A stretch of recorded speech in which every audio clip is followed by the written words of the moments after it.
Women's Summit 2026.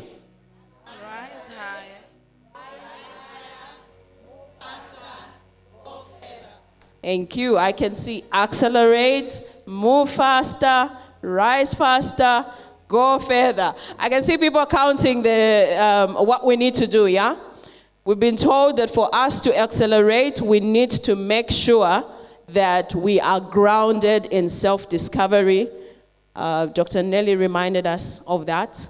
We were also told by Pastor Josh that in order for us to be able to accelerate, we need to be connected to God, not just through prayer, but we also need to be ready to pay the price. That accelerating is not just stepping on the accelerator and moving, but it requires for us to build systems. It requires for us to be able to pay the price that requires us to rise higher, to move faster, as well as go further. So next we're going into a moment of inspiration. And I would like us to, as the speakers are coming in, the panel and the panelists are coming, I would like us to give them a warm round of applause and welcome them. And so this is an international panel, yeah? We have people that are coming in all the way from Zimbabwe, from South Africa, and I would like us to ensure that we welcome them properly. The Zambian way. Let's ululet, let's do the ntungulus, and so on. So I'll call upon the speakers now. Please, you can come one after another and feel free to take the seats. I want them to do proper introductions themselves so that they can speak from the horse's mouth. I do have the profiles here, but I think that it will be more interesting to actually hear from them. So our first speaker, panelists, please put your hands together for Dr. Tatenda Makai. A round of applause for Dr. Tatenda. Doc, are you in the house? Oh, she's coming in the night. Okay, that's fine. I think in place of Dr. Tatenda, or we could have another panelist, but let's have Pastor Ntari Singh. I hope I got the name correct. A round of applause. Let's keep clapping until she reaches the stage. We keep clapping until she reaches the stage.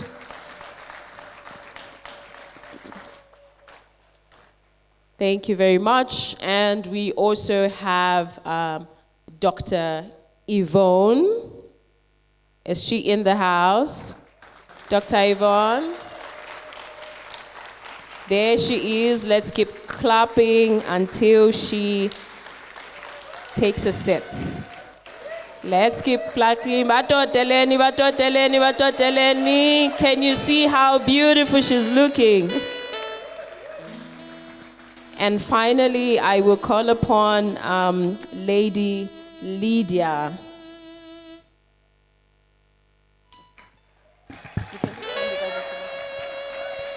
Our Lady Lydia, all the way from Namibia.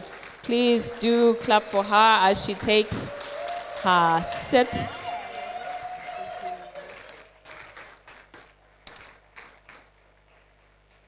Thank you very much. Please keep clapping. She is not yet seated. We can do better. Thank you very much. So we are going to get into a time of interaction, inspiration, and I would like you to take your notes and so that you can ask questions. So after this session, we're going to ask the beautiful ladies some questions. And so we're going to get right into it. I would like you to start by introducing yourself. So right next to me is Lady Lydia. And I would like you in a minute to just tell us about Lydia. Who is Lady Lydia? Thank you so much. I'm very happy to be here, and a very good morning to everyone. My name is Lydia Marwasa, and I'm from Namibia. I call myself a Namibian executive for PLD. Nice. Yes, yes. Yeah. So basically what I do, I head a cybersecurity section in my company in Windhoek.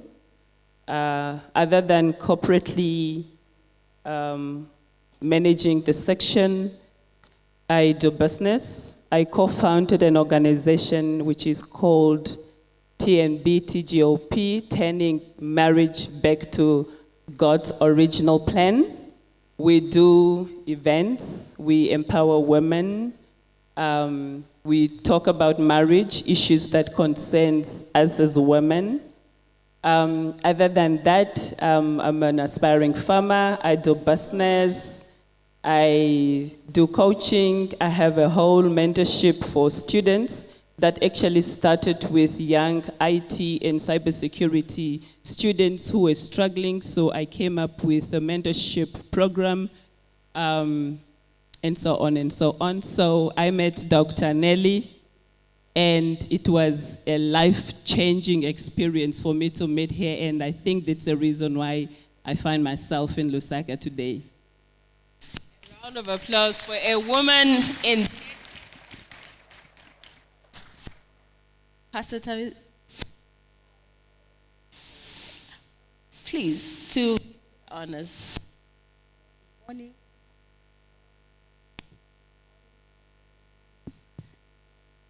Good morning, everyone. It's such an honor to be here this morning. It is my first time on this platform, but it's not my first time at the summit. So it is such an honor. There's so much pressure, but purely because of the caliber of people who have stood at this platform and that we have learned and seen and grown from. Amen. So as they have said, I'm Pastor Ntabi saying, I've been called for this generation with the message to reveal Christ to everybody throughout the nations. I'm a businesswoman in the field of, I own companies, multiple companies, but the one that I pioneer as the head one is in engineering because I'm an engineer. And I've got a business in training and education as well as agriculture. God has placed me in the marketplace to dominate. As Pastor Joshua has said, I could relate because it is true. There are certain mountains where God has given to us to dominate and have authority so that we can have influence. So I'm grateful that God has given me that opportunity to be that voice in the marketplace. And also, He has groomed me in the field of governance. Not only governance in the marketplace, but also governance in the kingdom of God. How things should be done and how things should be. So I really love God. Everything that I do is in alignment with the purpose of God for my life, whether in business, in my personal life. And I'm an aspiring golfer, and I love hiking. So that's me in short.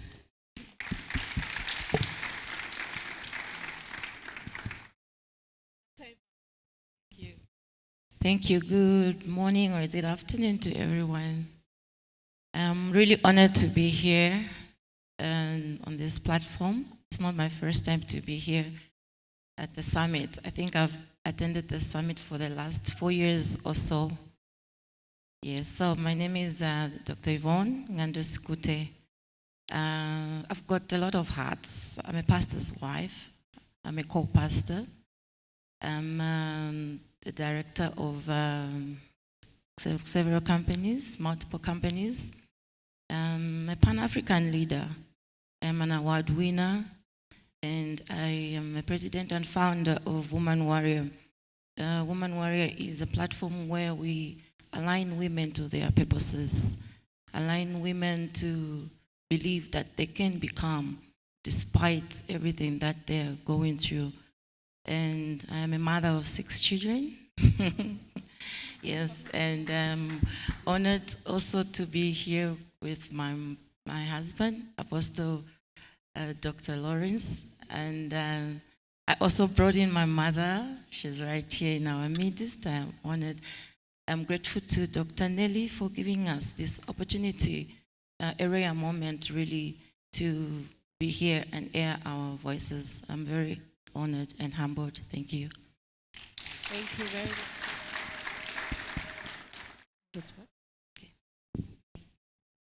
We can break a few protocols as the technology is going around. Please just ask Apostle and Mom to also stand so that we can give you a round of applause and just say thank you. Oh, there they are. There they are. Thank you very much. We're so grateful. Dr. Sandy. Thank you. Ooh, it's so loud. I'm a loudspeaker. I'm Dr. Sandeni Chiume Kayuni, normally known as Dr. Sandy. So you're welcome to call me that. I'm a pediatrician by training.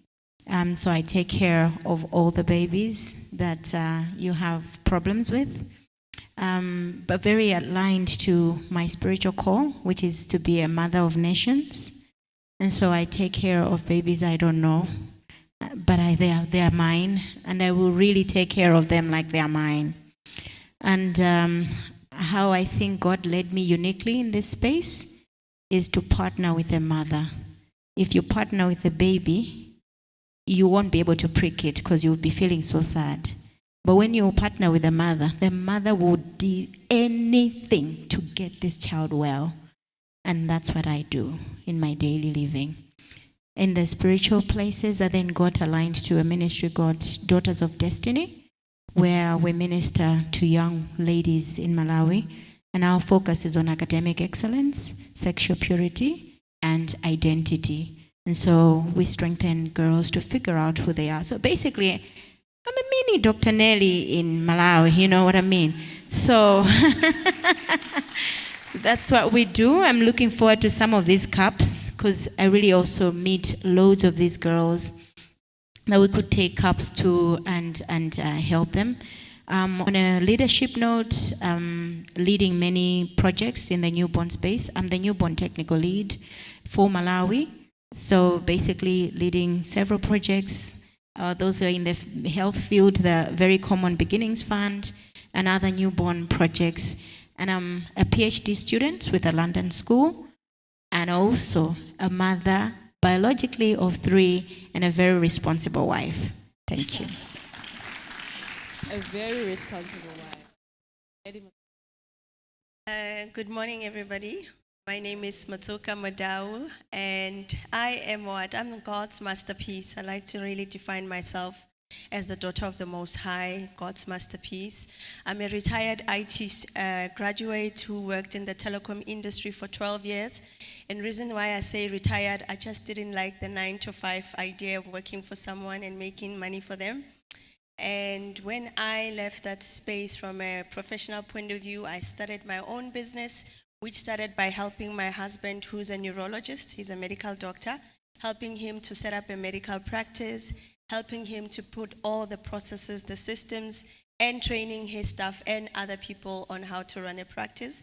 And I eventually ran what we call a medical billing company, which helps doctors, like doctor next to me, to really, really get their money in their practices. Like when you go and see a doctor, if you've got a medical aid or medical insurance, maybe for other countries they call it that, I would be the middle person that makes sure that I process that between the patients and the medical aid, collect the money and charge them a bright, nice, very nice percentage of income, because I love money. And I obviously took that into an even a bigger scope where now I help medical doctors privately train their staff. I even now started a program which is going to be a digital product that is going to be helping anyone that wants to work from home and teach you how to do this so that you can make money for yourself. Privately, I'm a private investor in real estate.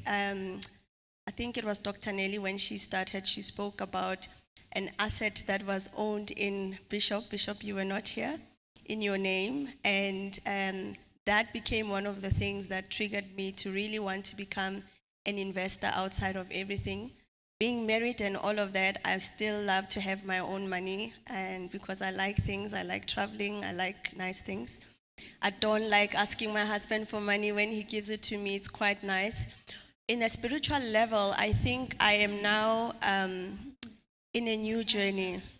Yes, I'm in a new journey. I guess that I'll speak about when the questions start, but I have now transitioned from my old, what do you call that thing where you put your roadmap?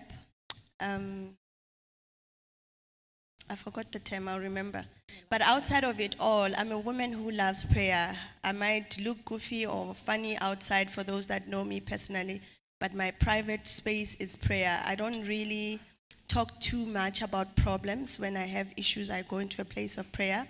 Newly ordained pastor, that's why you don't see it yet as a pastor there, because I don't want to put under pressure to preach, but I'm growing in that journey. I've preached a few times. I've had an opportunity to preach in Kenya thanks to Pastor Ntaviseng. I've preached in Liberty. So maybe one day in the summit, I'll be one of the speakers coming to preach. We never know. But outside of it all, I'm really inspired by helping young people to really help them to discover themselves, their purpose, especially those that are aspiring to be married and still stand, so that you don't become a woman who's just sitting in your marriage and looking at your husband for everything. Personally, I don't like being lazy, and I'm really inspired being here because I am surrounded by women who I look up to here, and I hope you're going to be enjoying this today. Thank you. Thank you very much. We're still... Ladies and gentlemen, this is just introduction. So we are in for a treat. And I would like us to start with some quick fire questions. Dr. Sandy looks ready, so I would like you to start. And the first quick fire question is, looking at this theme, accelerate, okay, rise higher, move faster, and go further. What are some of the things, what's that one thing, not some of the things, let's just pick one thing that every woman in here should stop doing and every man in here should stop doing in order for them to be able to accelerate? What's that one thing they should stop? One thing to stop is waiting for a group. You can't. The call is specific to you. You will need help along the way, but you don't get called as a group. How God will structure the help your way is going to be unique to you, not to your mentor, not to your mother, unique to you. So you better stop waiting for everybody to lift you and get up. Wow. Dr. Yvonne? I believe, first of all, you need to not wait for somebody to motivate you. Just you, yourself, you are enough. So there must be a self-recognition of who you are. When you know who you are, then you will not wait for anybody to inspire you. Because you are your own inspiration. You are your own hero. So you need to start somewhere and don't wait for anybody to tell you when to start and how to start. So there's no need for motivation. There's no need for inspiration. You need to inspire yourself, because I believe that the world is really rough. Nobody will ever tell you to get up. So one thing you must do, decide to get up and respond to the decision that you will make. Wow. So stop waiting for a group and stop waiting for motivation. Inspire yourself, motivate yourself. Pastor Matoka, what's that one thing that we need to stop in order for us to accelerate? I think for me, it's procrastination. a lot of us, we really, really procrastinate to do something. At the beginning of the year, you write your goals, right? You say you want to do this. You even go into fasting and prayer, and you do all of those things because you're trained to do them, but then you don't act. And that becomes an issue for you to be able to move into another level. Thank you. Procrastination. It's the mother of success. Procrastination is the mother of success. That's failing is the mother of failure. Yeah, so let's stop procrastinating. Lydia, what's that one thing that we stop? I would want to speak to believers. We need to stop waiting, probably linked to procrastination. But I think we have been hearing, but we are not doing. We are hearing, but we are not doing. What we need to stop is to stop wishing and to start taking some action, because it's those small actions that we are taking that will allow us to accelerate. So the Bible says, don't just be hearers without being doers. We need to start being doing. In every areas of our lives, we need to start the do and to stop just the hearing. In a way, I'm not really trying to say stop hearing. We need to hear, but we need to add the doing part. Stop hearing. Take action. Stop wishing. Let's give a round of applause. Pastor Teresa. As people who are aspiring to rise and rise higher, we need to stop trying to fit in. We spend so much time trying to be like somebody else that we leave what we are supposed to be doing and who we are supposed to be becoming, leaving a vacant. Nobody can be the better me than me. Nobody can carry the assignment that has been assigned to me better than I can. Many people can do what I can do, but nobody can do it the way that I can do it. So as we are aspiring to rise, let us stop trying to fit in. Be the best that God has made you to be. A round of applause, please. Let's stop trying to fit in. The next quick fire question is, what is that one thing that we should start doing? I know you've talked about stopping. As we're talking about stopping, there's some things that we need to start, but that one thing that we need to start in order for us to accelerate, to rise higher, to move faster and go further. What's that one? I will start with you. We need to start being intentional. As women, as men in this room, we need to start taking ourselves seriously. We expect the world out there to take ourselves seriously. We don't take ourselves seriously. It's in the way that we show up to opportunities. It's the way that we show up in rooms like this. When a room is full of women like this, you don't know who is watching. You don't know who is taking note. Everywhere where you are going, whether it's in your community, in your schools, in your business, in your office, there is somebody watching. So be intentional about what you're doing and how you are showing up. Somebody else is taking notice. Be intentional. Dr. Yvonne, what's the one thing we need to start doing? Thank you so much. But I think I want to give a little background also on procrastination. I think procrastination is something that delays your goals, delays your vision. It is something that every day when you wake up and you want to do something, you are afraid to do it. And as a result, your dreams can't move, your goals can't move. And this is a result of fear of the unknown, and fear of fear itself, and fear of being intimidated, and fear of becoming who you should be. Sometimes it can be fear of imperfection, and fear of limitation. So I think the one thing that we should do is that we must be able to separate ourselves from emotions. if you want to become somebody, if you want to achieve your goals, do not be defined by failure, because failure is just an event. We must be able to learn from failure, and we must be able to learn what failure can teach us to become. So we must be able to reaffirm ourselves that, when you go through failure, failure must not stop you, but instead failure must be your feedback. Whatever you are doing, when you fail, let there be a feedback. What is that thing that you've learned from something that you failed from? And also there must be a focus. That is one thing we should do. Be focused on what you want to do. Remove any distraction in your life. Distraction can be maybe toxic relationships. It can be toxic environment.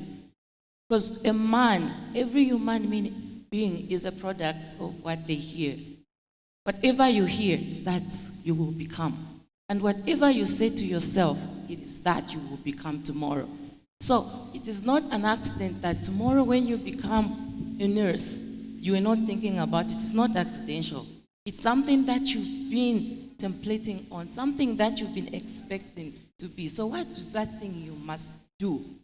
Make sure that you write your vision. What is that you want to be? Who are you? Do these things for yourself. Who are you when you wake up? What is that you want to become when you wake up? Who are the people that are speaking to you? Do you have any mentors? Do you have any teachers? Do you have any peer groups that you are in that you can look up to? These are the things that you must do for you to make sure that you're not living on postponing your goals every day, because you can't do everything alone. You need a mentor. You need somebody to teach you to thrive through your way. Somebody said that, you are a nurse. For you to be a nurse, you went to school. You were a doctor. For you to be a doctor, you went to school. But how come you don't want somebody to teach you to thrive through your purpose?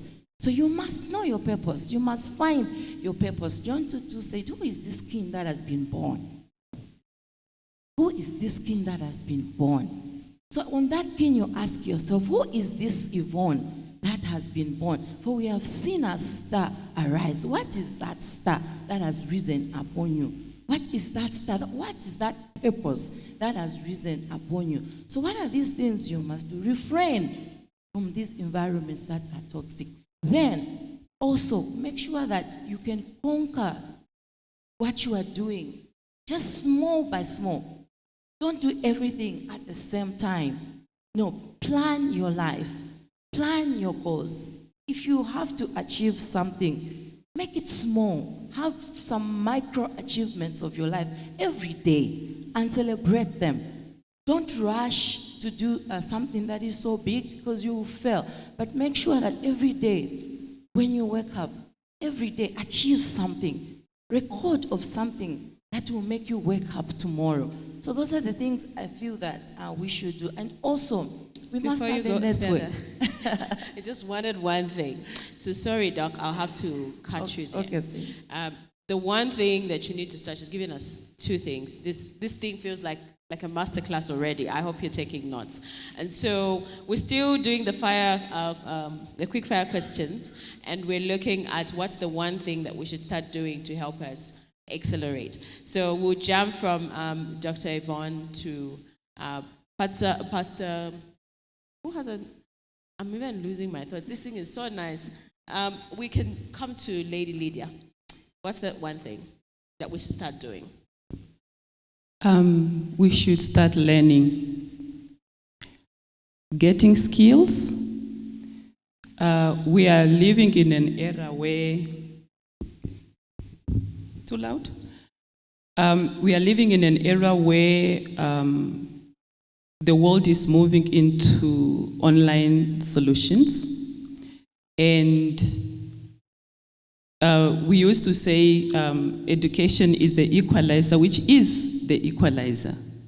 So sometimes we are stuck and not moving because we don't know. We need to learn, we need to get knowledge, we need to get skills, we need to assess what is that in this dispensation that I need to learn to accelerate, to move from where I am to where I need to be, because being resilient is to understand that I am not a tree. I need to move, I can learn, I can add something that I need. I need to have knowledge. I think we need to learn, whether it is tools that people are using without going to a full education or full a degree. There's certain things that you can learn that can add value to your life. It can be a short course. It can be somebody who is very expert in a certain area who can mentor you, can teach you something that you can do to move from one area to another, because it's all about movement until sometimes you find that thing that you are looking for. Dr. Nelly calls it that niche. So we need to learn, we need to get the skill, we need to get the knowledge. We need to start learning. A round of applause.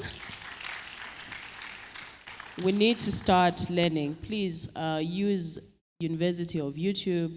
We've got Dr. Gemini these days, Uncle Chat GPT. We have a number of places that you can actually learn. EDX for quick courses, Allison, Atingi, all those are places that you can actually go and look for short courses and you get certifications for free. Dr. Sandy. Okay, please. If I can maybe just add, sometimes we are really kind of not moving because of the exposure. And I think we need to get ourselves exposed to beyond where we are. You know, that environment, your eyes can only see where you are. I think sometimes when you get exposed to the world, Dr. Nelly just came back from a different world. I'm sure her perspective has been transformed because of where she has been. So don't just be in Lusaka. Sometimes get to Cape Town, go to Joburg, come to Namibia also. Let's, expand our mental capacity as well by being exposed to what is out there. Exposure is part of learning. Yeah. So let's travel, let's get exposed. Dr. Sandy, what's that one thing that we need to start doing? Hello, can you hear me? So I think there are so many things, as you can hearing speakers take out, but I think one for this season and for this time is women really need to get a hold of their emotions. The majority in this room are women, and sincere apologies if the men are feeling a bit ill, but I really want to hit that one home. We spend too much time crying. There's no time for oohs. Time is moving. The world is fast. By the time you finished crying, others have collected what they needed to collect. They have moved on. Mm-hmm. Don't get me wrong, there is a place for crying. And this is what makes us women strong enough to overcome a lot of suicide around us. We don't have time. And then we cry to this one, cry to that one, cry to that one, and slowing us down. Go and cry. Cry, but when you are done crying, quickly dust yourself, get up and go. You are not the first one. All these ones have cried before. Others are still crying. But quickly getting up is the difference to accelerating. Yes. Let's get hold of our emotions. We can cry, but let's quickly get up and take action. I want us to move to Pastor Motoka. What's the one thing? For me, it's clarity. I remember when I was still in varsity, I was studying a course and I was frustrated. And I partnered with God. I love journaling, and I started writing stuff that I want. And I realized that I was actually building, the word that I was looking for earlier is a vision board. And I wrote down the things that I wanted. I said, Lord, I want to be a successful woman in all areas, and I want to be a woman of excellence. I want to travel the world. Okay, marriage wasn't on the picture at that time, right? But I wrote down the things that I wanted. And I started praying. I said, God, I said I want this, and I will remind him every single day. And that clarity became very visible for me because I started moving with purpose. I mean, when I got exposed now to kingdom things, even in a deeply way, I started understanding that people like Esther, her purpose was just to save a nation. She wasn't sent into that palace to be a beautiful queen, enjoy the perks of, living in that what you call castle. Let me call it a castle. So clarity is very important, especially now. I mean, I'm picking it up from crying. You spend so much time crying. I mean, I was crying about things that happened in my years when I was still younger, blaming God and all those things. And I realized I'm just wasting time. I have friends that are moving on, and I'm very competitive in my nature, right? I have friends that are moving on. My grades are not doing so well, and I really want to succeed. Lord, this is what I want, because you cannot study a course that you don't see why you're doing it. And unfortunately, in my era, I just landed in that course. Somebody just saw my skills. They said, you're very bright, go and study IT. I knew nothing about it. And in the first year of studying it, I was frustrated. I said, okay, for me to really succeed in this thing, there's some stuff I need to do. And I started writing down things that I wanted. And I've worked with that mandate my entire life. I never do anything unless I have written it down and I've prayed about it. Yes, there are times that I miss certain things, but I think for me to move and accelerate into a level, if you are clear with what your vision is, you will know. Because you won't become a Nehemiah when you're supposed to become an Esther. You know what I'm saying?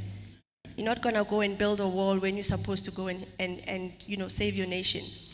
If you are called, if you are clear about your purpose, Pastor Joshua spoke about you could be a prophet that just needs to be a prophet in their family.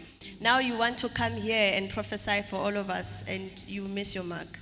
And it's also important that in that clarity, you package yourself with the education side and understand that, okay, now that I've identified that I need to be this digital creator now and take everything that I've been doing manually and move it online, I need to start learning about AI tools. So now I know that in this season, my focus is that the clarity doesn't get me to now, when someone comes about trading, I go to trading. When someone comes about, I don't hop around. I don't have a monkey spirit, because Dr. Nelly taught me about that. I focus. I'm very clear. And in that space, I'm accelerating because now I'm no longer hopping around. Thank you. A round of applause. Clarity, clarity, clarity. Write your vision down and make it plain. If you don't have a vision board, that is testament that a vision board will actually give you clarity. I would like us to move to the third quick fire questions. These questions are supposed to be quick, but these ladies are so loaded that it can be quick. But quickly, I would like you to share with us what is that book, maybe a book or a habit or a principle that you have actually held because it's changed your life.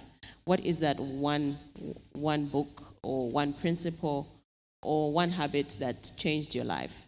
We'll start with you, Pastor Mutoka. Okay, so for me, it's been many books, but particularly for the acceleration part, it has been a book by Rick Warren. It's called Why Am I Here on Earth? What is my purpose?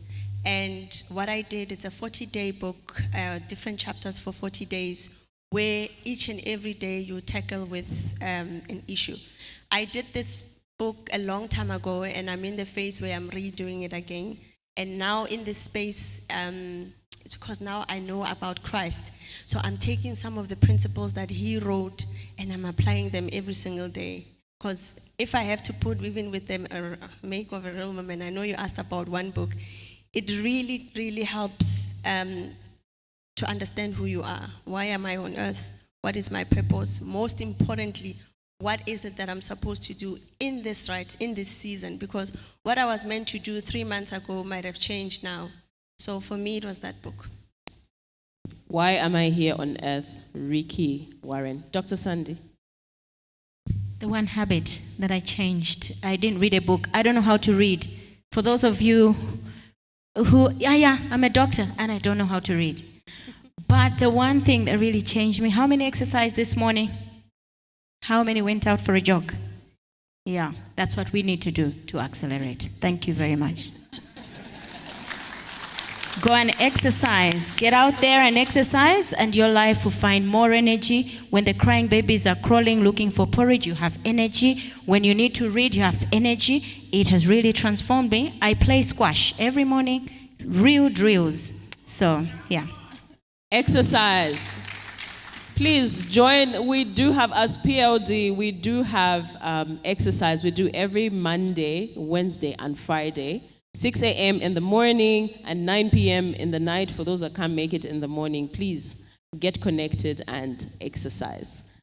Dr. Yvonne, what's that one habit, type, book, or principle that has changed your life? What has changed my life is desire to become.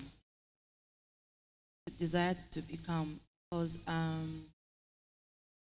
you cannot be anything until there's that activation of a desire in your life. What is that you're looking at?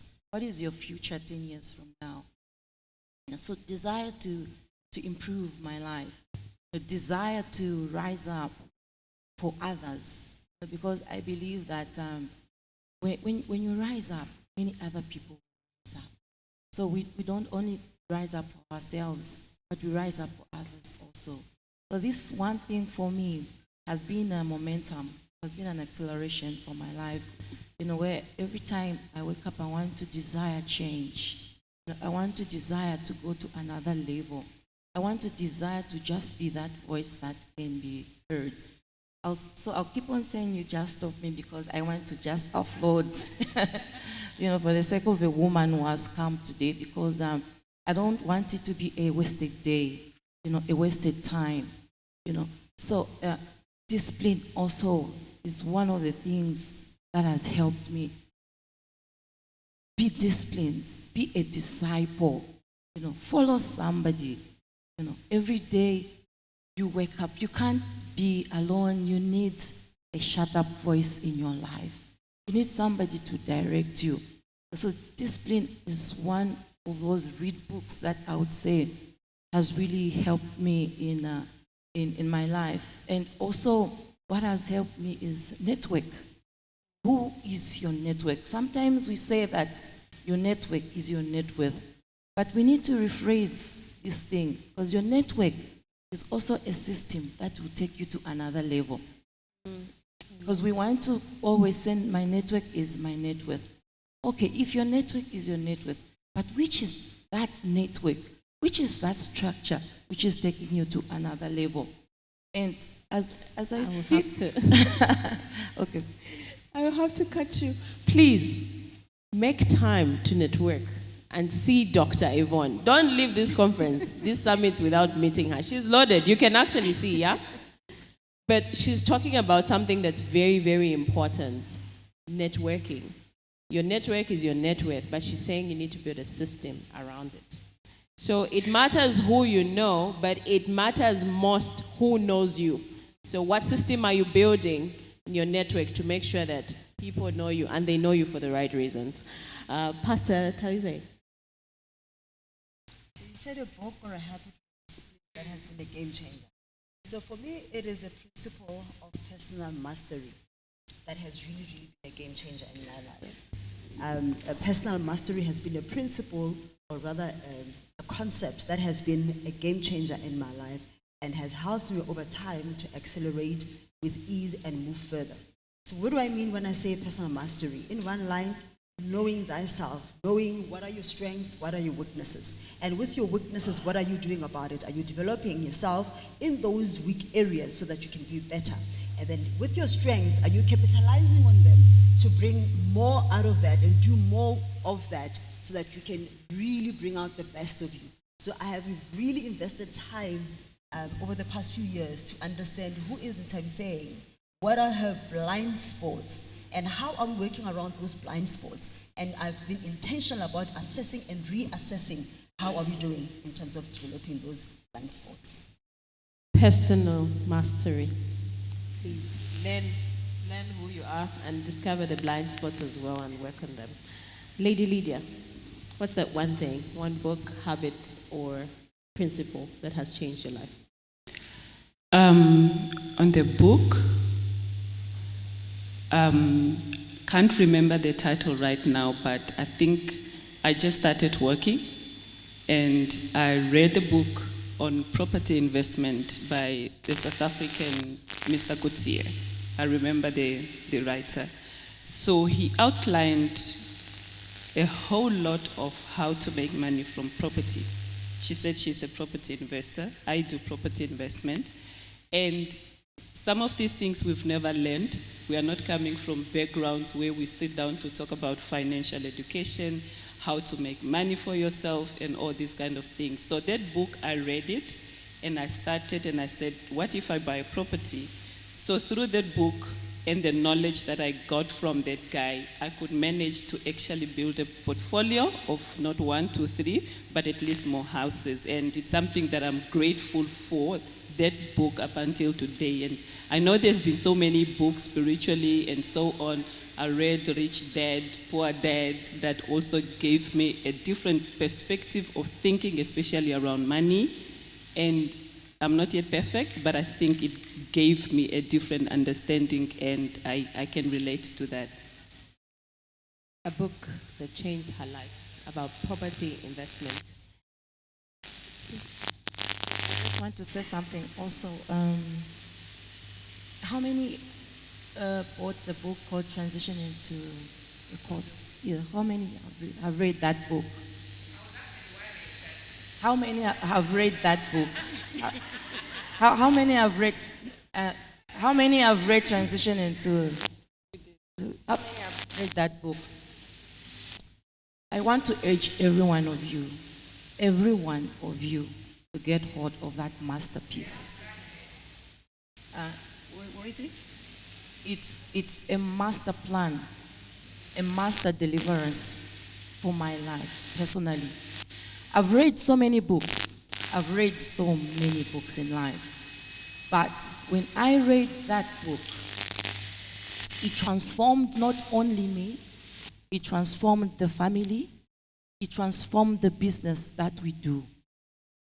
It transformed the perspective of how I understood things, because I was thinking that life is just about waking up and believing what your teacher would tell you. I didn't know that there are actually contentions in your life that stop you from becoming.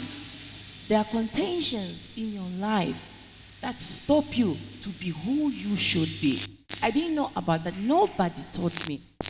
But when I read that book by Dr. Nelly, the first time I read it, I just read it as a story, and I closed it. Then, the next time I read it with knowledge, because she told me, read and map your life. Read it and map what goes on in your life. And when I read that book and I mapped it, I rose up and became a scepter for my family, which the education can't give me. No college, no university can give me the knowledge that I got from that book. So before you leave, I would urge you, I would really urge you, get hold of that masterpiece. It's a breakthrough for your life. You will never be the same. It's just that I'm not being given, please just tell me to stop. Okay, you can stop. Please tell me to stop. You can stop. The version that you see, this version that you are seeing, it is an outcome. It is a product of me reading that book. And Doc took me through it. It is not a play game book. It is a book of reality that will change things, that will be evident. It will be evident to your growth. It will be evident to everything that you are going to touch. It will be evident even when you are walking, it is evident. So get hold of that masterpiece. That is a book for me. I will recommend the whole world to read, because when you read it, it will liberate the whole nation. We are in bondage because we don't have knowledge of how we can get out of where we are today. We don't have that knowledge. But that book, it will give you knowledge, and you will get up and become. You will even be more. For me, I used to struggle so much. But the way I've accelerated, I've gone higher beyond the imaginations that I had because of that book, because of Dr. Nelly. And what you're seeing today is a testament of that book. I came to boast and tell the devil, you lost me when I read that book. Please, let's give a round of applause. This is the book. This is the book, Transitioning into the Courts of Heaven. It is right in this room. When you go at the back there, you will be able to get yourself a copy.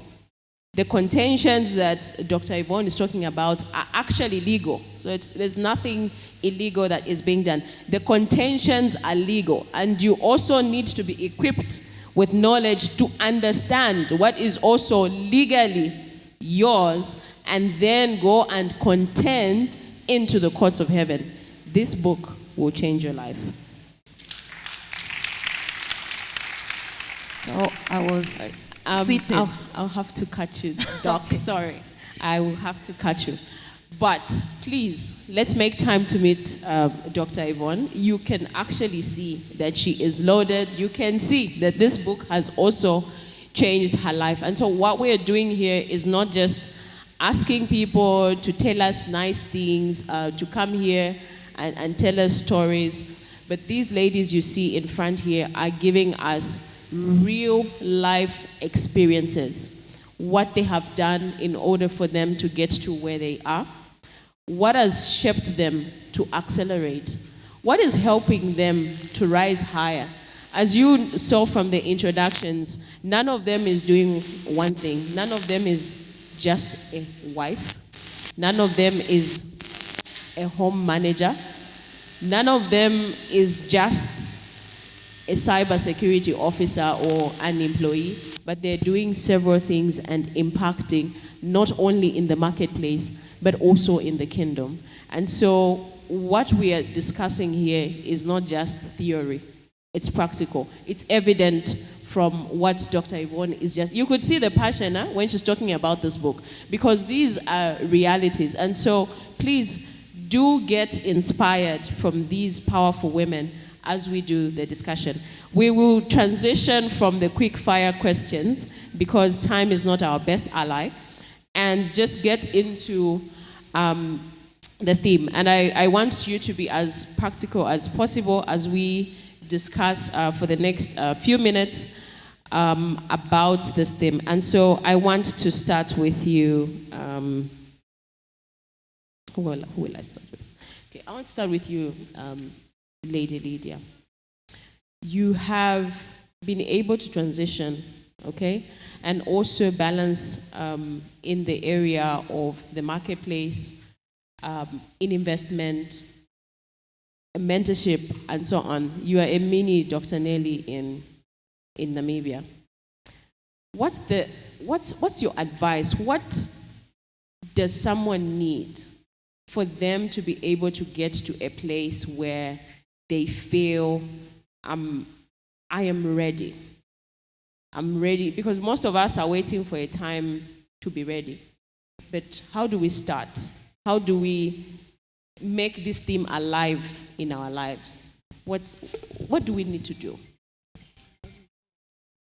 Yes, how do we, actually, let me say, how do I make the theme alive in my life as I leave this conference?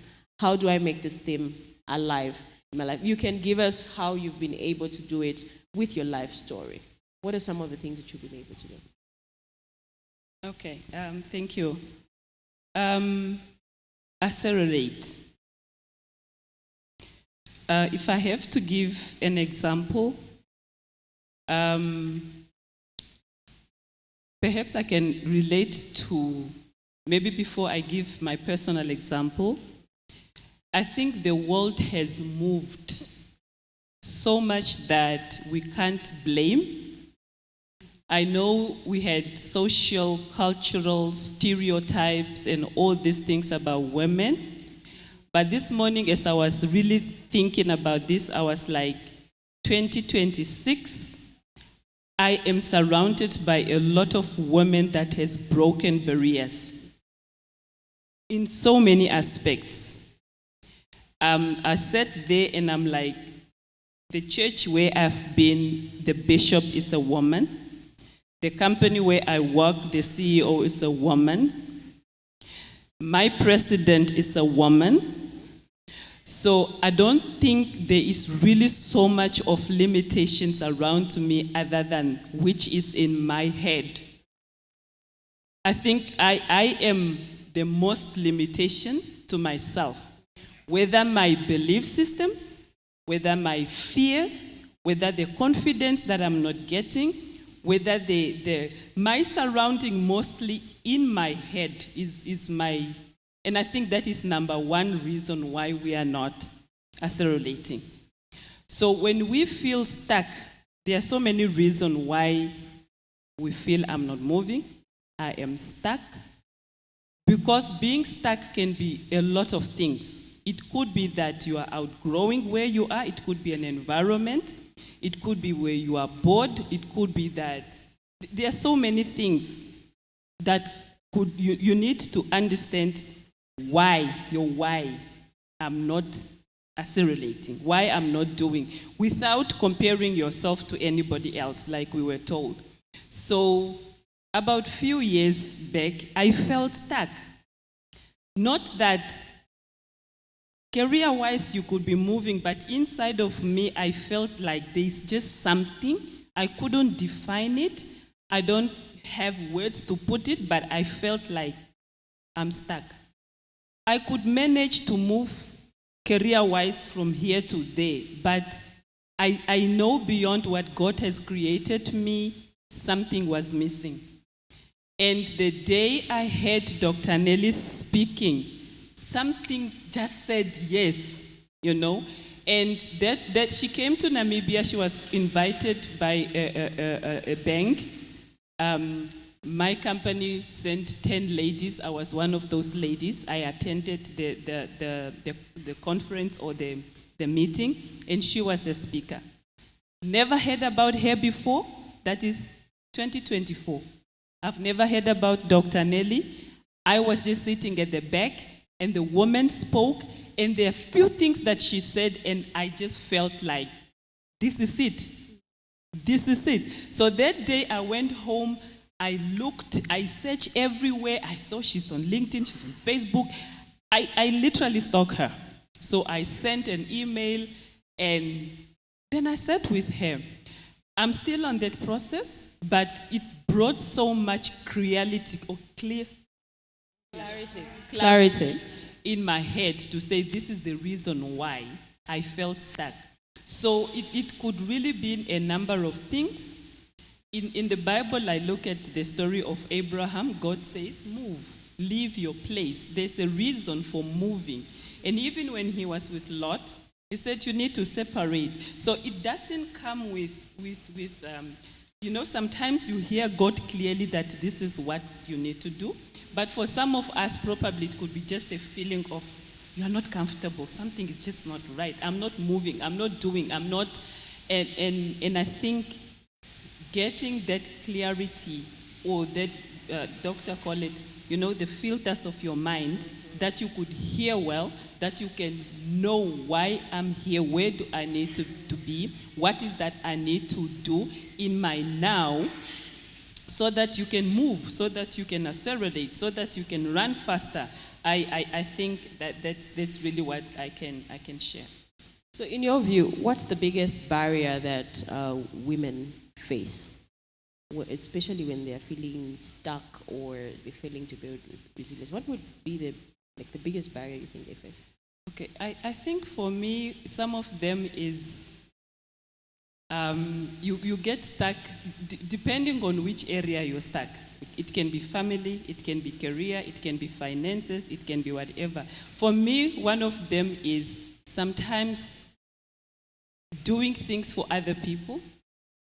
You know, as a mother, there are times you know that I need this ABC, but I'm looking at these children that are dependent on me. Sometimes it can make you stuck, but you need to wait, you need to pray, you need to be in the right mind, because that's also when God comes in to help you to move out of those decisions that are difficult for you to make at that time. So it's really different for different people. So I believe that, like I said, getting to know your why you are stuck is the first step. Why? Is it God is teaching me something? Is it that God wants me to move? Is it because, the environment is no longer conducive for me? I think that having clarity, otherwise you feel so frustrated. If I get your question correctly. Yeah, yes, you do. So there's so many barriers that women face. It could be the barrier from the home front. It could be you failing to get your job right. There's so many things that we face. But what you need is clarity. You need to answer the difficult question, which is, why am I stuck? And sometimes we're stuck because maybe we are just failing to build the balance. And Dr. Sandy, I would like you to jump in here. How do we build balance? I'm a wife, I'm a mother, I'm a sister, I'm a daughter, I'm all these things. I'm an employee. Everyone wants a piece of me. And sometimes I might be stuck. But how do I strike this balance? But then in building or striking the balance, how do I also maintain sustainability? How do I do it? Wow.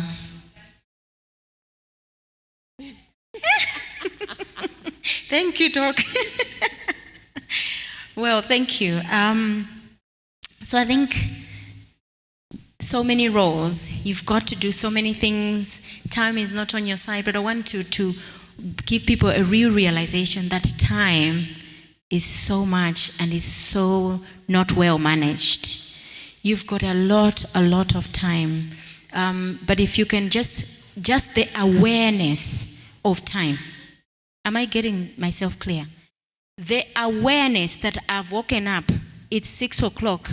I have only until 4 o'clock. That awareness is so important. Because you could be waking up and saying, oh, I have until 4 o'clock, and then it's 7. And 6 to 7, what did you just do? Nothing. You can be scrolling on your phone, doom scrolling. By that time, she has made money.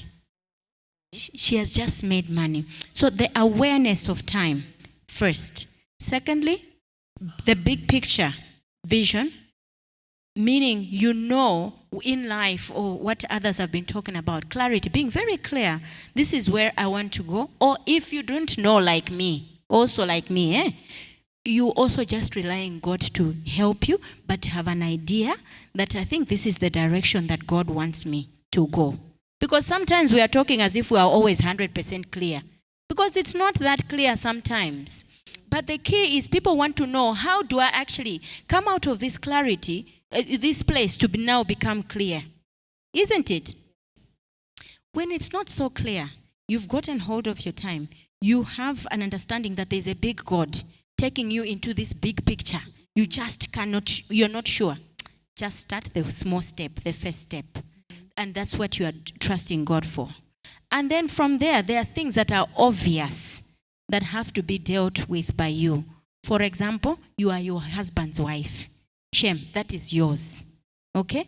So make sure that those things that are yours are left to you. And then you will see that in building up, in these small steps that God is leading you into, all these people, they didn't start landing at the big place. They started in those, accepting that small call. Because when you are faithful in the little things, the Lord will then entrust you with the greater things. So as time goes by, your cup enlarges, your territory begins to enlarge, you begin to grow. Now that's when the question of balance comes in. How do I now balance this? And I'll take you back to the Word of God, where Jethro advised Moses, the father-in-law of Moses. But in the morning till evening, teaching people, morning till evening, judging. Are you not tired? Some of us wake 7 o'clock till night, 7 o'clock, and we are coming home, we have nothing left to our children. There was an instruction. Take hold of there was a leadership role that cannot be given out. That you must be very clear, because sometimes we miss the point there. Be very clear of what is your duty that cannot happen without you, but then be able to delegate. Be able to delegate. That is in Exodus chapter 18, verse 13 to 21. He said, select capable men. Not just delegate anyhow. Select the capable men. And the qualities of these people that are going to take over, because this call of yours is a godly led one, they must be God-fearing. Yeah? Trustworthy people. Because there's a danger in you selecting those that are not godly. You will be done tomorrow, no acceleration. Are we together? You will not accelerate. And then, that is your support system. So you're now understanding the big picture, the vision, small sprouts are coming. You are handing over and letting people help you that are God-fearing, that have the right capabilities, and that God has led you. But remember that you also still need to get to the next level. You don't stop there. And that's where you continue to look for the next help. Who's my next mentor? You may have worked with your bishop for a long time, who grew and took you out and did deliverances. Is enough of deliverances now, course of heaven. Now transitioning, we need to cut off. You can't stay at the same level, same place, wanting change. You must be driven differently now. You must now find these mentors. It is clear also in Jude that chapter 2, verse 3 to 5, that the older women must admonish the younger women, that they may be respectable, that they may treat their husbands with love, that they may take care of their home. It is very clear. This principle of being admonished as a woman, this woman journey is no joke. From menstrual periods to pregnancy, to being a wife, to cleaning up children and nappies, and then being a CEO is no joke. You need an older woman who has walked the journey to admonish you as a younger woman. That's how I'd say. Another round of applause. Yes, we do feel stuck. I'm feeling stuck. I'm now unstuck. I'm able to master my time, build systems around, delegate, and own up to the things that I am supposed to do. But many of us also struggle with really identifying who we are. Especially, I'll speak for the women, because the women, because I'm a woman. Sometimes when you get married, you kind of lose yourself in the shadow of Mrs. Somebody. How is a Mrs. supposed to behave, and so on. So you're trying to behave in that shadow. Or maybe when you get a job, how are you supposed to behave as a working class? In Zambia, we call it working class, those that work. And sometimes it's the children. When you have children, you just kind of lose yourself in that, in trying to play mommy and playing wife and all these other things that we juggle around. So, Pastor Taviseni, I would like you to maybe talk about identity. How do we ensure that in this whole process with the things that we are juggling, as we endeavor to accelerate, we want to rise higher, we want to go further, but somehow we are lost in between these different roles that we are playing. How do we get back to identity and ensure that we thrive and move forward? Can you say? Identity, how do we deal with it? Firstly, I think I touched a bit on it earlier, that for you to even talk about rising higher, you first need to have a full definition of your identity. Who are you? Outside a mother, who are you? Because when we were doing the introductions here, it's not who we are, it's what we are doing. That is not a definition of my identity. The fact that I'm a business owner, the fact that I'm an engineer, that is not my identity. My identity is found in something deeper. And that something deeper is why am I here? What am I created for? When we get into the Bible in Ephesians chapter 2, verse 10, one of my favorite anchor scriptures, especially when it pertains to purpose and identity. It says that I am God's workmanship. and I'm created through Christ Jesus unto good works. And these good works were put together in advance before I even arrived, that when I arrive, I may walk in these good works. So that is my identity. What is it that I'm here for? I'm not just here to be an engineer and full stop and create employment. No. There is a bigger plan. That's why when I arrived and started establishing this purpose, already I had things that were enabled in me, including the grace to do what I need to be doing, because that is my identity. So now coming to you, and how do I then rise? Now that I understand what I'm created for example, let me give an example. Let's say you are a Dr. Nelly. You are created to create all of this that we are here for. Women of stature, women of valor, women who understand who they are in the marketplace. That mandate, there are certain things that it comes with. There are certain values, there are certain virtues that come with that kind of identity. The minute you understand that even how you run your home is differently from how I would run my home. How you mother your children is differently from how somebody else would mother their home if they were an intercessor. So understanding who exactly you are, what you are created for, and who you are in Christ Jesus, that will help you to navigate any sphere that you are put at, whether in business, whether in your home, whether in the workplace or in the schools. You'd always be grounded by, what am I created for? Are those good works coming out through me? Because then that would be seamless, that would be not forced, that would be effortless, because you'd have the grace for it, because then you're walking in that alignment. Why am I created for? That's a very important question that we need to answer, because the answer to that question is what will help us accelerate, is what will help us to rise, to move fast, and to also go further.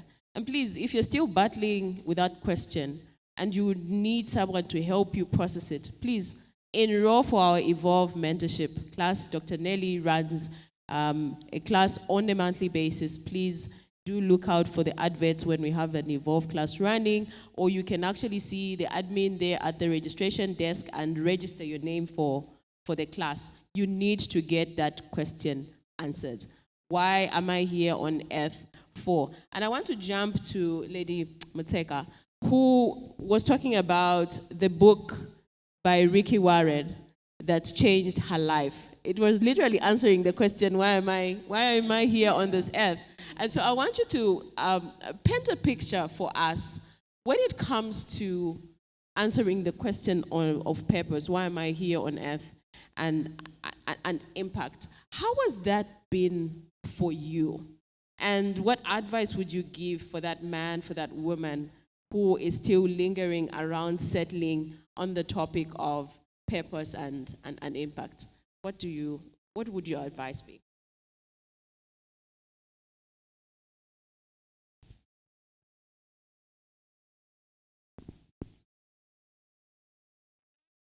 Can you hear me? Can you use this one?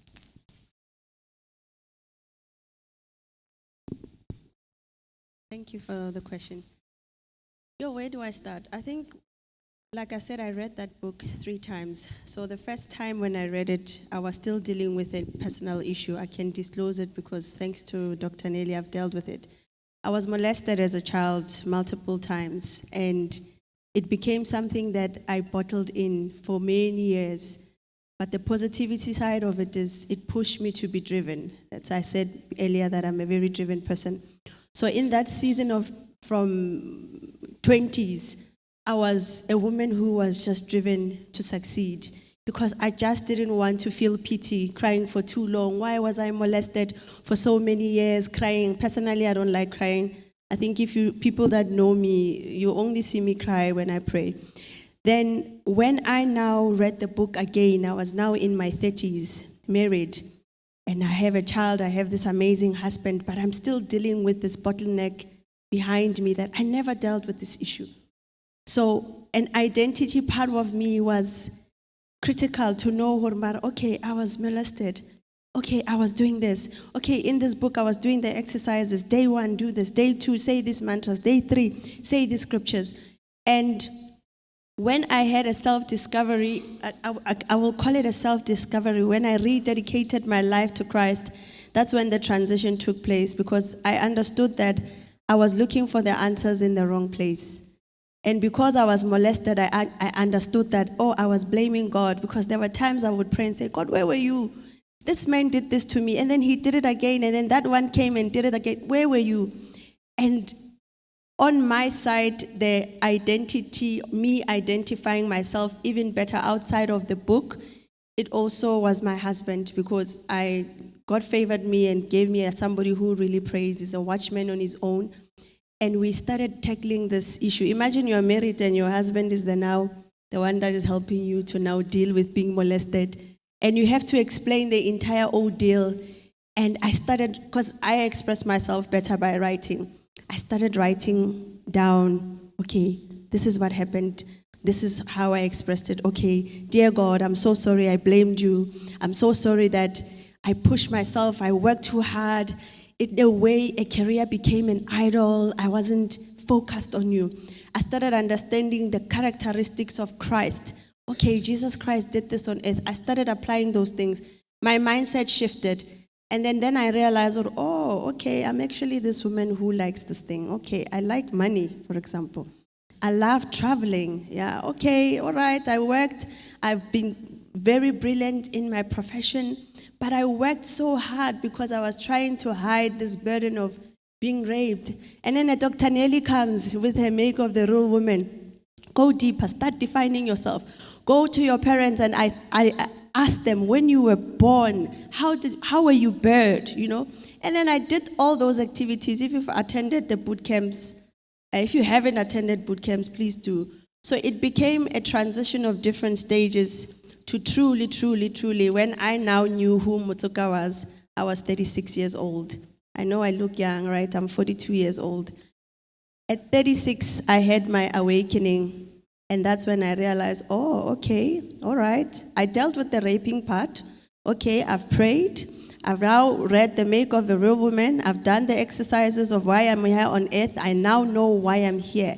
And now when you are married also, there's other things that comes in, right?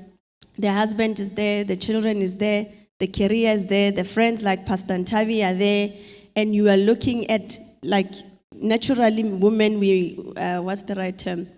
We set ourselves, there's someone who's always going to inspire you on a positive level, not, why did she buy that car? No. Okay, I see Dr. Nelly doing that.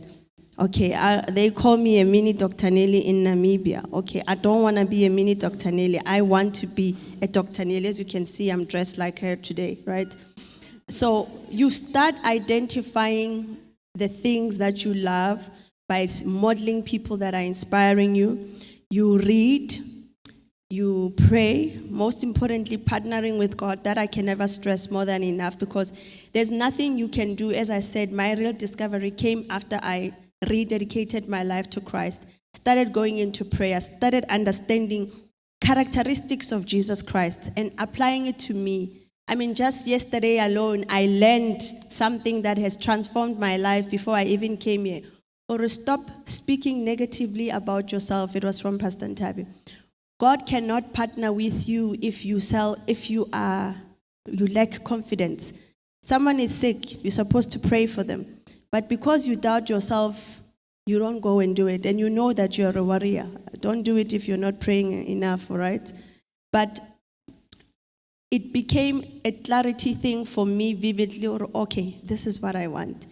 And when I turned 40, they say life begins at 40. If you're not 40 yet, please aspire to turn 40.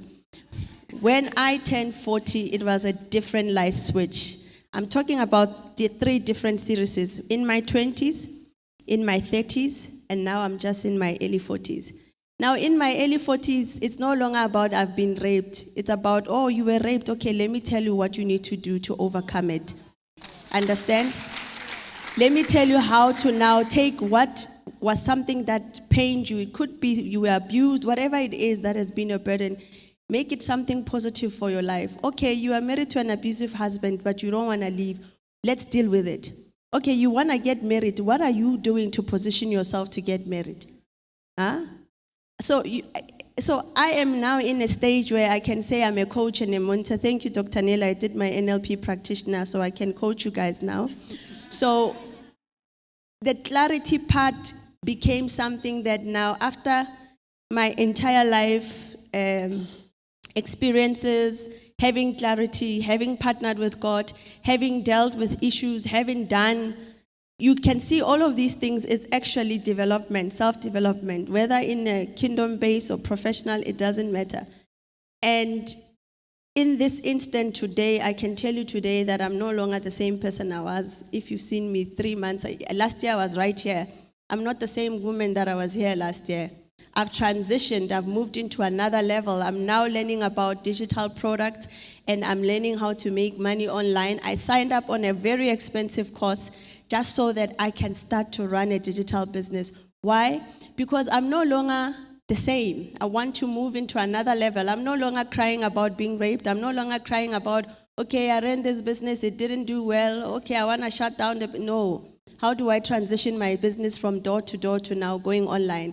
I am now having clients outside of South Africa. Just 2 days ago, I transitioned into signing my first doctor in the UK who wants me to help him about something I absolutely have no idea on. But because he saw me on YouTube saying something that was relevant and he said, you are my girl. So what am I saying? If everything we have said here today has maybe because it's been many, that clarity part, of course, I will obviously boost what I said. The clarity, it's everything. And when you have clarity and you partner with God and you start taking actions and you prioritize time, like Doc said, because also you can't have a high impact if throughout the day you want to do 10 things and all at a go. No, do 1 or 2 things. Because another thing is, especially women, we think being busy, it's a sign of success or a sign of, I don't know what the term is.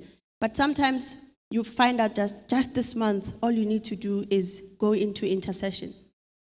And while you are interceding, you are writing down the things that you want to pray. You are here, you are very good at doing hair. You've been doubting yourself to start that hair salon. Okay, go into a place of prayer and say, Lord, I'm very good at doing hair. I'm very good at makeup. I'm very good at content. Content creation, by the way, guys, those that know me, I'm posting like today you can become a content creator. Not something that you were taught in school, but by learning how to do it and being devoted to it. And when you are a child of God, partner with God so that you are different. You're not a content creator that's going to be showing us your bums and everything on the screen. You'll be a content creator teaching women about something that you are skilled at. If it's makeup, do that. If it's nails, do that. If it's prayer, we've got a lady called Sonny here. She started her prayer thing online. Every day she's posting. I'm learning something from her. She's already creating content that's teaching young women who are in their 20s or 30s on how to be rooted in Christ. Sonny, where are you? There she is. Please follow her. So, to me, that has inspired. She has transitioned from the Sonny I know. Yeah. So, sorry, I'm being too long. You can cut me if I'm going faster. But Yes. make sure that you get your clarity. You write down your activities. You partner with God. And then you allocate the right time on what to do so that you're not all over the place. Thank you. Thank you so much. You partner with God, make sure you have the clarity, and there's so much that you can do with those gifts that God has given you and the things that you're actually good at. Before we jump to Dr. Yvonne to conclude, Dr. Sandy wants to add something. I quickly just wanted to correct the verse because that's really, really important. That people are writing down the right verse. So it's Titus chapter 2, verse 3 to 5, where older women admonish the young women. I just wanted to correct that. Thank you. Thank you very much for that. You can give it to Dr. Yvonne. Thank you for the clarification. So it's Titus. Yeah. So, Doc, as we wrap up the conversation, we've talked about feeling stuck and how you can get unstuck. We've talked about how you build resilience and the balance. We've talked about personal mastery. How do I ensure that I know who I am and why am I really here? We've talked about the things that you need to do. You need to make sure you partner with God because that's the only way your purpose is going to thrive. And you also need to find out the things that you're good at and start implementing them and have that clarity. But I want you to talk about discipline and experience? Because I remember I did cut you when you were just about to talk about discipline. How does discipline come into play to ensure that it cements the foundation that you have actually built when you master yourself, that you've actually built when you're living in your purpose and you're impacting lives? How do you build that discipline? Thank you so much. Discipline is it's not a personal strength. It has got nothing to do with your character. Discipline is a habit. You need to develop habits. You need to develop systems that will make you achieve the goals that you want. And if we say discipline, what is discipline? From discipline, you've got to be a disciple. And a disciple is somebody who must follow somebody. Okay, a disciple is somebody who's following somebody. So who is discipling you? Who are you looking up to? Who is speaking in your life? Because for everything around you to be cemented, somebody has to be accountable of your life, and you have to be accountable of your steps that you're taking. You've got to be responsible of what you're doing. So when it comes to discipline, it is not a personal ability. No, discipline is a habit. It is a structure. It is a system. And what do you put to that system? You've got to find your space where there's a mentor. I love to speak my life. I don't want to speak a copy and paste story. I want to speak a life that has worked for me. Okay. So discipline, you find a mentor. You find people that can speak in your life. You find people that can give you direction. Because sometimes you may want to do something, okay? You can't get it right. But there's somebody who has done it before. You know, there's somebody who has experienced what you have not experienced. And those are the people that will make you move in a place of discipleship for you to achieve the goals that you may not have managed to achieve 10 years from now. Like for me, my life is a story. It's a beautiful story. There are things that I have achieved, which I can tell you that I wouldn't have achieved them if I didn't have a disciple, if I didn't have somebody to disciple my life. And discipleship, we can bring it down to mentorship. I'll echo on mentorship because this is a language we must understand. Okay, because when I say discipleship, we go to the Bible and say, okay, John followed Jesus. But I want us to come back here on earth, okay, so that when you go out there, you go with something that will make you sustain your dreams and your goals, that will make you go higher, that will make you accelerate. So when it comes to discipleship, for me, I had found a mentor. Somebody I'm accountable to. Somebody who can speak in my life. Yeah. Somebody who can tell me, shut up, you can't do this. I found Dr. Nelly. And when I found Dr. Nelly, I was just sitting the way you are seated. I was just a normal lady like you are today. And when I heard what she was saying, I said, I'm going to follow this woman. You've got to follow. You've got to follow somebody. You cannot become until you follow. There's nobody who has become just by being themselves. They've followed somebody. They're looking up to somebody. And when I saw Dr. Nelly, the first time I came, seated the way you are sitting, I said, I'm going to follow this woman. And you know, that very day, I want to give you my story. I was wearing a shoe, a beautiful shoe.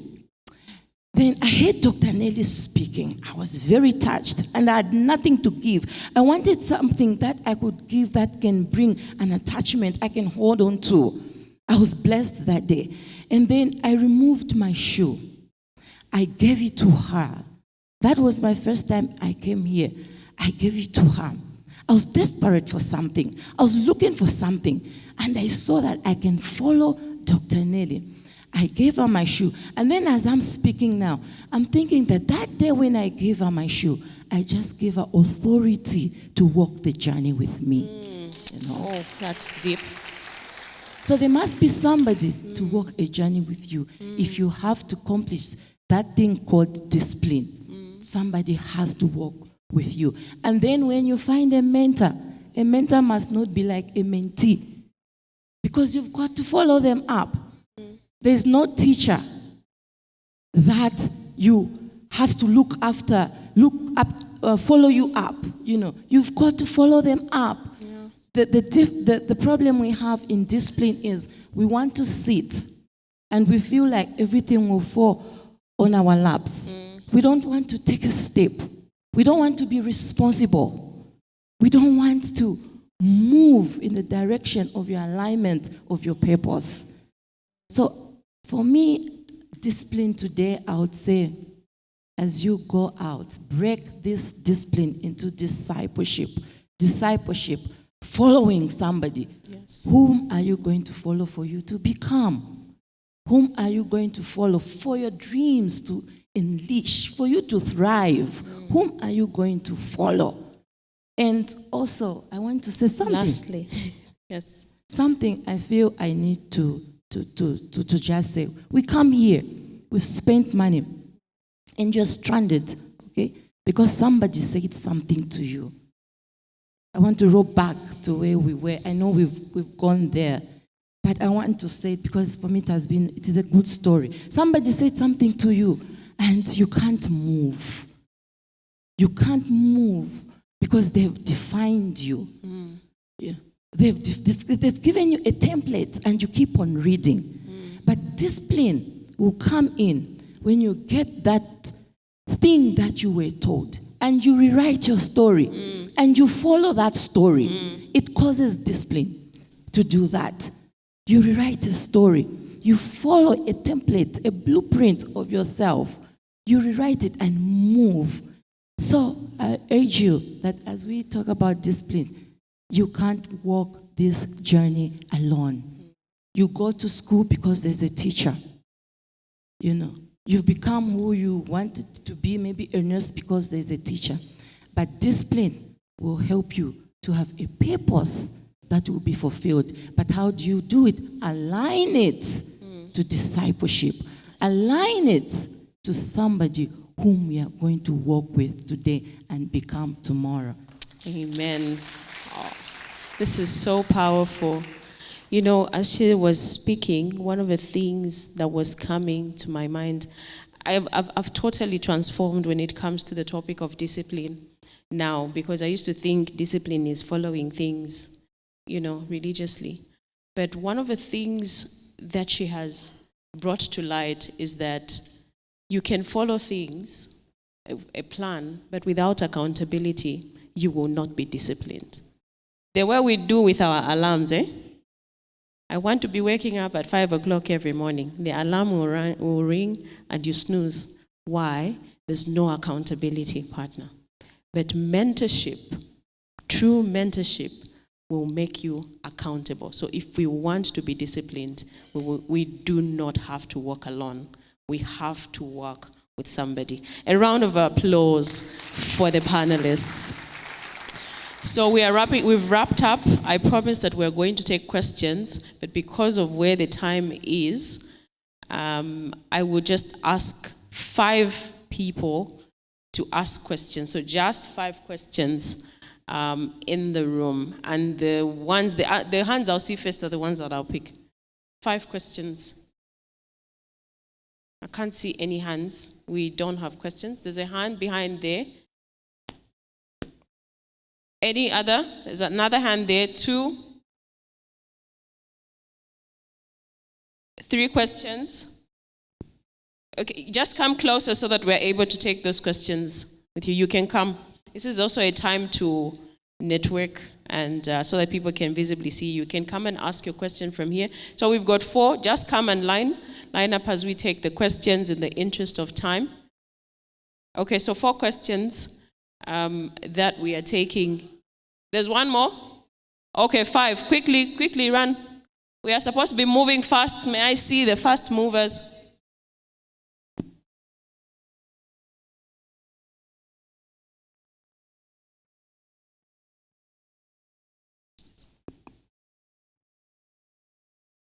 All right, we'll take the first question for the audience. Here, it will be quicker, so that we also get to see them and network with them after the event. You can come and stand here. The first question, please. Thank you so much. My name is Mole from Malawi. So my question is, I think Matoka, she talked something about when you're stuck with a certain situation where maybe out of fear or out of maybe confidence, you're unable to come out of it. You know the direction that maybe you're supposed to take, but you're just stuck in that position where you can't just come out of it. How do you deal with such type of, situations? Thank you. Very important questions. When you're stuck, how do you deal with the situation? Thank you so much. My name is Matoka Faith. So my question goes to all of you doctors. You've echoed so much about discipleship and mentorship, and seeing that there are a lot of young people in here, and speaking for myself, how then do you find the right mentor, or how do you approach these people to mentor you? Because if you look at the people on the panel, you're busy people. So how then do I stand out and then you actually decide I will mentor this person? Thank you. Thank you. How do you choose a mentor? How do you approach a mentor? That's the second question. The third one, I can't see the other two. We are ending at 3, maybe. If I don't see the other two, then we'll end at 3. Dr. Sylvia. Thank you so much. My name is Dr. Sylvia Bimwansa, or simply Sunshine. Most of the time, I am on the platform. Today, I'm privileged to be in the audience. So my question is to the audience. For these ones, I just want to hug them. I mean, this is amazing. This is amazing. So if you are seated here in the crowd and you are not internalizing this, knowing your next step from today onwards, they are talking about next steps. So for me, I just want to hug you. You're making me feel so great that I'm able to listen. People who sit on the stage, they don't have this privilege of listening to others. So today, Dr. Nelly, thank you so much for me to be in the audience and experience this transformation today. Accelerate. Thank you. She wants to hug the speakers as she does that. Is that another question?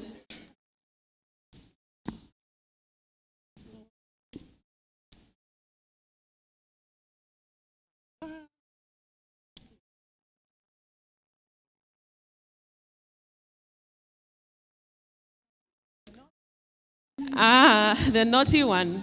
We appreciate the naughty one, and we're grateful for all the knowledge we have gotten. As they are hugging, I want to just talk to the graduates, those that are graduating from the Evolve Mentorship. Please take your seats, ladies. Oh, they need to take a photo. They'll take after. Wait, okay. Oh, she did take a photo? Okay. As they do the photo session, let me make my announcement. Those that are graduating for the Evolve Mentorship class, please do go to the back so that you're able to get your apparel for the graduation. Please make your way to the entrance outside as we get ready, because right after this we are having the graduation. Thank you very much. Media, are we ready? Are we good? Okay, thank you very much. So we had 2 questions that came through. How do you deal with being stuck? And then we also had another one on mentorship. Who would like to start? And are we able to also just give maybe 30-second answers so that we can wrap up quickly? Who would like to start?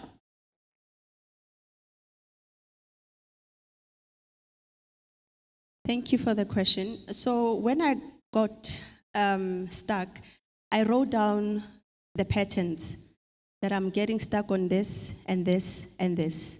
And then after that, I started asking myself, why? Why am I being stuck here? So that I can know what is the issue. And as the third thing, I went into prayer to say, God, I'm stuck on this thing. I've been doing the same thing over and over, but I can't overcome this. Please help me. And then I will speak to mentors like Dr. Nelly and Pastor Ntabi, because she's a friend and a mentor, having conversation with the people that I've allowed and given permission to speak into my life. And then I started taking action on that. Thank you.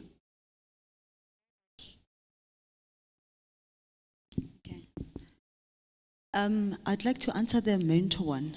So the mentorship, how you choose a mentor is you look at what is it that you, your path in life, what is your purpose, what do you aspire to be, and you, the minute you locate it in somebody, like Dr. Yvonne said, when she said there, even her, you said when you said there, you saw that in Dr. Nelly, that this is where I think I need to be at. And then that's the person who's able to show you the way on how to get there, because they're already there. So generally we think choosing a mentor is somebody who's just doing better than we are. Not necessarily, but the people who have arrived where we want to get to, then they are the people so that's how you identify somebody who can be a mentor. And how do you approach them? Before you even make means to approach them, be prepared for work. A lot of people think that when I'm mentoring you, it means I must do the work, you must just sit and listen. You must actually be prepared to work, because when you get to somebody and you ask them to be your mentor, be prepared to give you action lists of activities and tasks that you must do. They're not going to do it for you.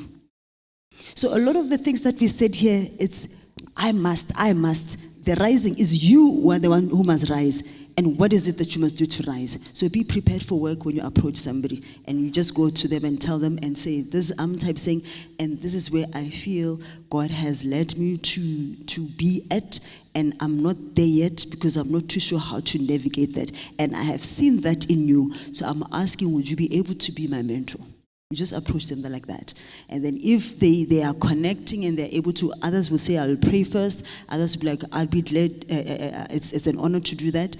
But be prepared for work. Thank you. Be prepared for work. Dr. Sandy, to come in. I'll take the other side. She spoke about how to choose a mentor, or, I am sitting as a mentor, how we also get to choose mentees, because that's really critical. And some of you, as you rise, it's important to be deliberate as well about getting little ones below you, because that's the way it will push you. When you have a little one to feed, you can't play around, so you must keep your game up.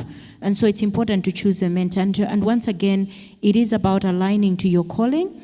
It is about understanding who God created you to be. And there will be people that God will be bringing into your path. Your eyes can identify, your spirit can connect, and then you choose them as a mentor. And sometimes you literally don't have to propose them, like, could you like to be my mentee? But you allow the Lord to lead you, and there will be a way. They come and say, can I come to your house and can I spend some time with you? When they are doing that, don't take it for fame, take it for work, take it for a call, take it for an opportunity to grow, because that is your path to growth as well when God is giving you people.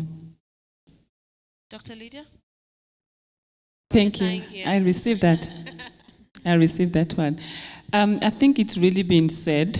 The first thing is, especially being stuck, because that's really where we can spend so much time.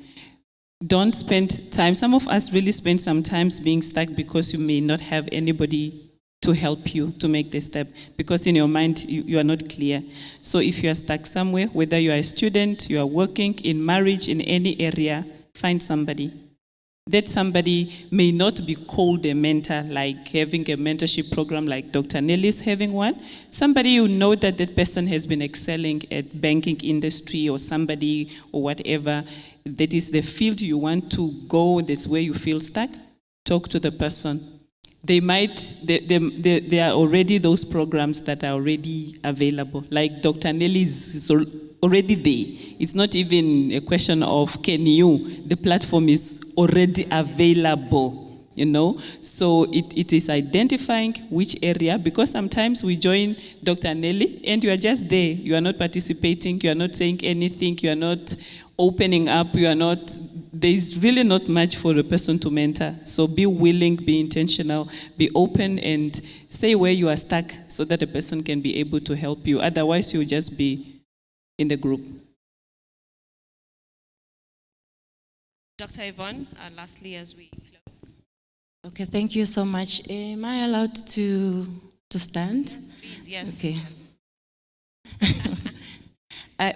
For me, I love to do experiments. I want to speak to a woman who just came here. She's on the phone, because this is too personal.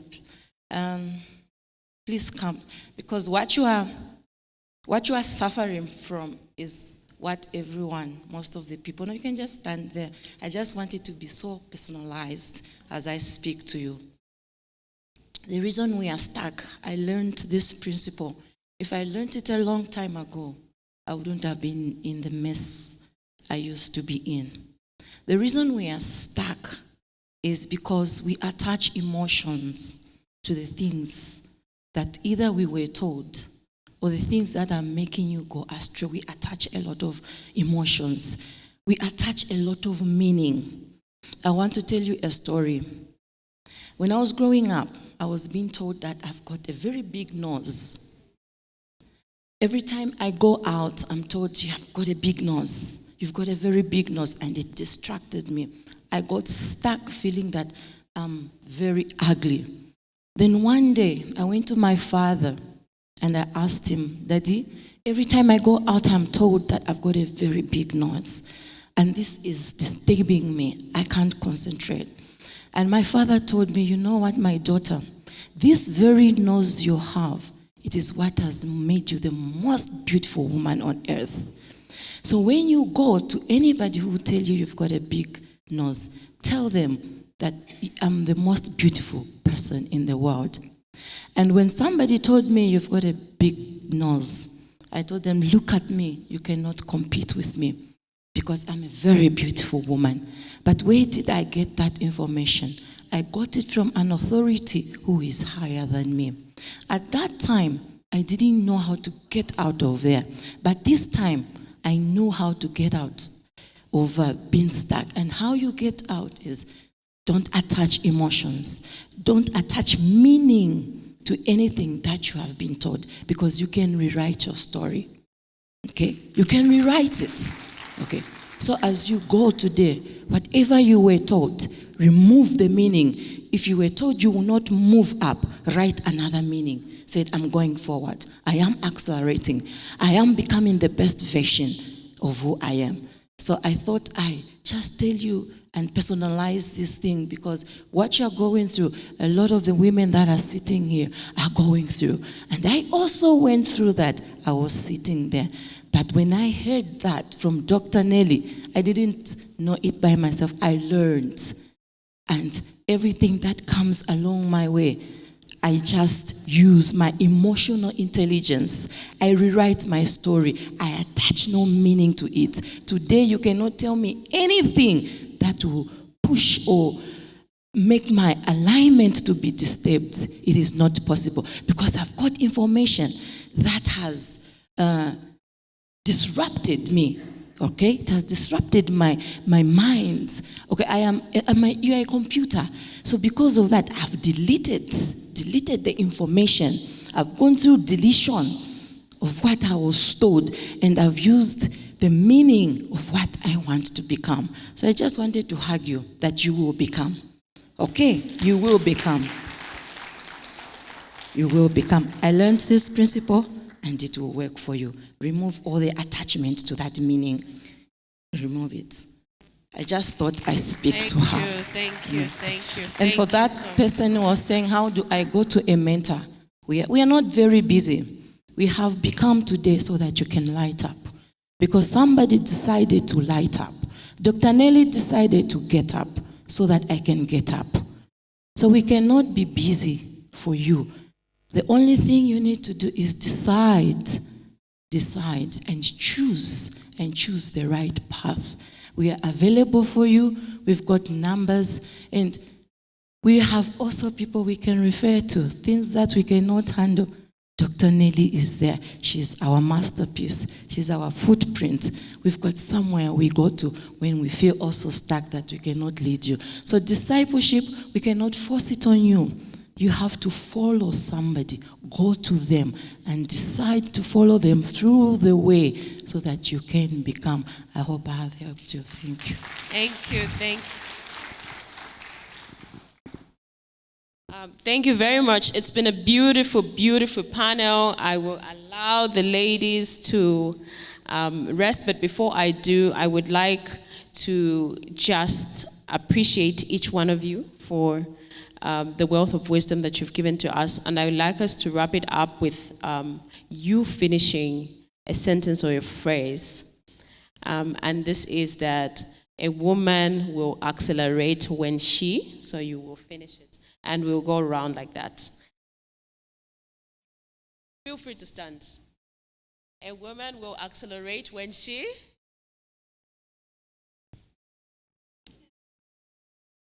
She helped me. When she rises up, when she believes in herself.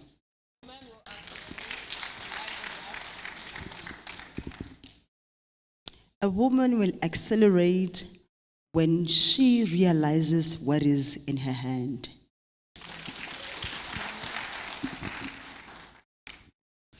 A woman will accelerate when they define who they are. A woman will accelerate if they know who they are, submit to God's will and principles, and be ready to work. A woman will accelerate if they are focused and have clarity.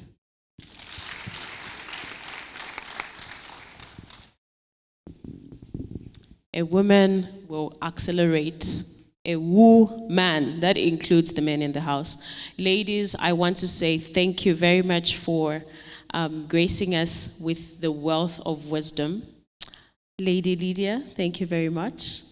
Pastor Tavi Singh, thank you very much. Dr. Yvonne, thank you. Dr. Sandy, we are so, so grateful. And Lady Moteka, thank you very much. Please, you are free to take your seats. Ladies and gentlemen, let's give them a round of applause as they take their seats. Before they do, Doc is coming. She wants to take a picture with them.